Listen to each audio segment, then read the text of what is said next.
இந்த மேட்ச்சு இப்படி இருக்குன்னு கொஞ்சம் கூட எதிர்பார்க்கல. ஆனால் அது வேறு மாதிரி இருந்தது. அது எப்படின்னு பார்க்குறதுக்கு முன்னாடி நம்ம சேனலை சப்ஸ்கிரைப் பண்ணிக்கோங்க, கொஞ்சம் சப்போர்ட் பண்ணுங்கள் ஃப்ரெண்ட்ஸ். அதாவது நம்ம ரியான் பராகுவேஸ் வர்சஸ் எக்ஸ்ஆர் பட்டேல், அதாவது ஜெய்ப்பூரில் நடந்த இந்த மேட்ச்சை டெல்லி கேபிட்டல்ஸ் மோதுனாங்க. பட் ஸ்டார்டிங்லேயே ஃபஸ்ட் பேட்டிங் பிடிச்ச ராஜஸ்தான் ராயல்ஸுக்கு 2 தூணாக இருந்த ஜெய்ஸ்வாலும் வைபவ் சூரியவன்சியும் காட் அவுட். அதாவது ஜெய்ஸ்வாலை நம்ம மிடில் ஸ்டார் தூக்குனார், வைபவ் சூரியவன்சியை ஜேமிசன் தூக்கிட்டாப்புல. அதாவது இந்த ஜேமிசன் இந்த 15 வயசு பையனை விக்கெட்டை எடுத்துகிட்டு அது ஏர்கர் போட்டு விக்கெட்டு எடுத்தது மூலம் ஒரு அக்ரெஷனை வெளிப்படுத்தினார் பாருங்க, வேறு லெவலு. அதாவது கொம்பன் களம் இறங்கிட்டான்.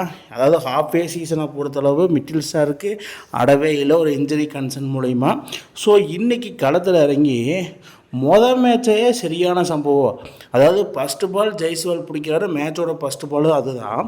ஃபஸ்ட்டு பாலே ஜெய்ஸ்வால் லெக் சைடு ஒரு 6 போட்டாப்புல, வெல்கம் டு மிடில் ஸ்டார்க் அப்படின்னு சொல்லும்போது அடுத்த பாலே விக்கெட்டு. அதுக்கப்புறமா டீமுக்கு கவலை கடந்து இருந்த நிலையில் நம்ம ரியான் பராக்கும் த்ருவ் ஜுரலும் 2 பேரும் நம்ம தான் அடித்தாகணும், வேறு வழியே இல்லை அப்படின்னு சொல்லி எப்படியாவது கரை சேர்த்திடணும் டீமோட ஸ்கோரை. அதாவது இந்த 2 விக்கெட்டு இழந்த பிறகு ஸ்கோர் 200 தாண்டுமா அப்படின்னு எதிர்பார்த்திருந்த நிலையில் இவங்க 2 பேரும் செமையாக பர்ஃபார்மன்ஸை வெளிப்படுத்தினாங்க. அது ராஜஸ்தான் டீமுக்கும் மேனேஜ்மெண்ட்டுக்கும் பெரிய ஹெல்ப்ஃபுல்லாக இருந்தது. அந்த ஸ்கோர் போர்டில் உங்களுக்கே தெரிஞ்சிருக்கு. நான் ரியான் பராக் ஒரு கேப்டன்சி இன்னிங்ஸ்னால் இப்படி தான் ஆடணும் அப்படிங்கிற மாதிரி ஒரு 50 பாலுக்கு 90 ரன்னும், அதுக்கப்புறமா த்ருவ் ஜுரல் அவரோட பார்ட்னர்ஷிப்பை போட்டு 30 பாலுக்கு 42 ரன்னும் செமையாக பர்ஃபார்மன்ஸ் பண்ணிகிட்டு இருந்தார். ஸோ அந்த பர்ஃபார்மன்ஸை அவங்களோட ஸ்கோரை உயர்த்துறதுக்கு சரியான காரணம். ஃபைனலி என்னென்னா டுவான் பெரேரா, அதாவது 14 பாலுக்கு 47 ரன்னு நாட் அவுட்டில் போயிருக்காரு. கிட்டத்தட்ட 17வது ஓவர் தான் உள்ள களத்தில் வந்த பால்லேருந்தே யார் போட்டாலும் அடி அந்த மாதிரி வச்சு செய்யன்னு செஞ்சுட்டு இருந்தார். ஸோ கிட்டத்தட்ட 3 4 6 6 அடிச்சிருக்காரு. ஸோ 6 6 அடித்ததன் மூலிமா ரியான் பராக்கு த்ருவ் ஜுரல் கிரியேட் பண்ண இம்பேக்டை விட டுவான் பெரேரா சரியான இம்பேக்டை கிரியேட் பண்ணி இந்த டீமை 200 தாண்டுமா அப்படின்னு கமெண்டேட்டர் பேசிகிட்டு இருக்கும்போது 200 நான் 225 அடிக்கிறேன் அப்படிங்கிற மாதிரி ஒரு சம்பவம் பண்ணிட்டு போயிட்டார். பட் ஃபைனலி என்ன, மிடில் ஸ்டாருக்கு இந்த மேட்ச்சில் தான் களமிறங்குறாப்புல. மேட்ச்சே 3 முக்கிய விக்கெட்டை எடுத்து சரியான சம்பவம் பண்ணிட்டார். அதாவது அந்த மாதிரி ஒரு சம்பவம். மிடில் ஸ்டாருக்கு இந்த மாதிரிலாம் பண்ணுவாருன்னு நம்ம எதிர்பார்த்ததா. பட் என்னென்னா ரொம்ப பவர் பிளேயில் விக்கெட் எடுப்பார்னு எதிர்பார்த்தோம். பட்டு டோட்டலாக ஒரு 3 விக்கெட் எடுத்திருக்காரு. காசிம் ஆதி உள்ள களத்தில் இறங்கிட்டாப்புல. ஸோ நீ எதுவுமே பண்ண முடியாது. செகண்ட் இன்னிங்ஸை ஸ்டார்ட் பண்ணால் 225 ரன்னை எப்படி அடிக்கலாம் அப்படிங்கும்போது ஸோ வழக்கம் போல் நம்ம பிருத்வி ஷா உள்ளே இறக்குவாங்கன்னு பார்த்தேன். பட் இருந்தாலும் அதே டீமோடு தான் போயிருக்காங்க. பதும் நிஷங்கா, அதாவது ஸ்ரீலங்கன் பிளேயர் பதும் நிஷங்கா இன்றைக்கி ஒரு கட்டுன்னு காட்டிட்டாப்புல. பட் அவரோட சேர்ந்த கேஎல் ராகுலும் அவருக்கு உறுதுணையாக இருந்து சம்பவம் பண்ணிட்டாங்க.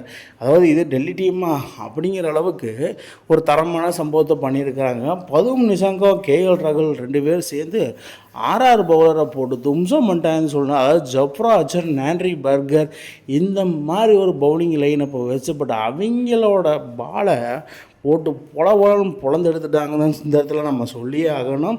அதுலேயும் பதம் நிஷங்கா பியூட்டி, அதாவது கேஎல் ராகுல் ப்ராப்பர் ஷாட் எப்படி ஆடணும் அது சொல்லி கொடுத்தாரு. அதே மாதிரி பதும் நிஷங்கா ஒரு 50, கேஎல் ராகுல் ஒரு 50. இவங்க 2 பேரும் ஓப்பனர்ஸ், அதாவது டெல்லிக்காக ஓப்பனர்ஸாக களமிறங்கி 2 பேரும் 50 அடிச்சதுனால என்னமோ, அதாவது டெல்லி கேபிட்டல்ஸ் 14 ஓவருக்கு 121 மூவ் ஆகிட்டாங்க. அதாவது 225 ரன் டார்கெட் மைல்கல்ல 14 ஓவருக்கு 171 ரன் அடிக்கும்போது ஈஸியாக அடிக்க முடியாதா? ஆமாங்க, போட்டு பொழந்து எடுத்துட்டாங்க. ஸோ அதனால் ஆர்ஆர் பொறுத்த மட்டும் 20 ஓவருக்கு 225 ரன் அடிச்சிருந்தாங்க, 6 விக்கெட் இழப்புக்கு. பட் ஆனால் டெல்லி அணி கிட்டத்தட்ட பார்த்திங்கன்னா 19 ஓவரில் 226 ரன் அடிச்சிட்டாங்கன்னு சொல்ல 3 விக்கெட் இழப்புக்கு. இதில் என்னென்னா டிசி வின் பை 7 விக்கெட்ஸ். அதுக்காக இந்த சேசிங்க்கு மாஸ்டர் இருந்தவர் கேஎல் ராகுலும் பதும் நிஷங்கா, கடைசியில் ட்ரெஸ்டின் ஷாப்ஸும் அசதோ சர்மாவும் பொறுமையாக ஆடி ஆளுக்கு தலா 25 ரன் எடுத்து ஈஸியாக வின் பண்ண வச்சுட்டாங்க தான் சொல்லணும். இதில் பொறுத்தளவு நான் என்ன சொல்கிறேன்னா, கேஎல் ராகுல் அவுட்ஸ்டாண்டிங் ஒரு இன்னிங்ஸ் ஆடிருக்காரு. 45 பாலுக்கு 70 ரன்னு தரமான சம்பவம் பண்ணி வச்சுருக்காப்புல. ஸோ இதே மாதிரி ஆடினாங்கன்னா இவங்க செமிஃபைனல் ஸ்பாட்டை ஈஸியாக டச் பண்ணுவாங்க தான் நான் சொல்லி. ஆனால் அதில் பாருங்கள், ஒரு ரேஸு எல்லோரும் ஐபிஎல் டிராஃபிக்காக ஒரு ரேஸு போயிட்டு இருந்தா இங்கே ஆரஞ்சு கேப் லீடர் போர்டுக்கு ஒரு ரேஸ் போகுது. அதாவது டெய்லி டே பை டே இந்த ஆரஞ்சு கேப்பு மாறி மாறி போயிட்டுருக்குது.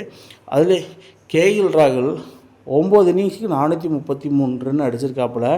2வது பிளேஸில் அபிஷேக் சர்மா 9 இன்னிங்ஸ் 425 ரன்னும், கென்ரிஸ் கிளாசன் 9 மேட்ச்சுக்கு 414 ரன்னும். வைபவ் சூரியவன்சி அன்ஃபார்ச்சுனேட்லி இந்த மேட்ச் அடிக்கலை, பெருசாக ஒரு இம்பேக்ட் கிரியேட் பண்ணலாம். ஸோ 10 மேட்ச்சுக்கு 404ம், விராட் கோலி 9 மேட்ச்சுக்கு 379 ரன்னும். ஸோ டே பை டே இது இன்க்ரீஸ் ஆகிடும். இன்றைக்கி இந்த ஆரஞ்சு கேப்பு கேஎல் ராகுல் கிட்ட இருக்குது, நாளைக்கு யார் கிட்ட இருக்குதுன்னு பார்க்கலாம். ஸோ இந்த மாதிரி டெல்லி அணி அடிப்பாங்கன்னு சொல்லி யாரில் எதிர்பார்த்தீங்கன்னு கீழே கமெண்ட் பாக்ஸில் கமெண்ட் பண்ணுங்கள் மக்களே.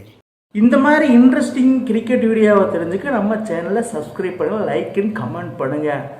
மேலும் மேலும் உங்களுக்கு வீடியோ வந்துகிட்டே இருக்கும்.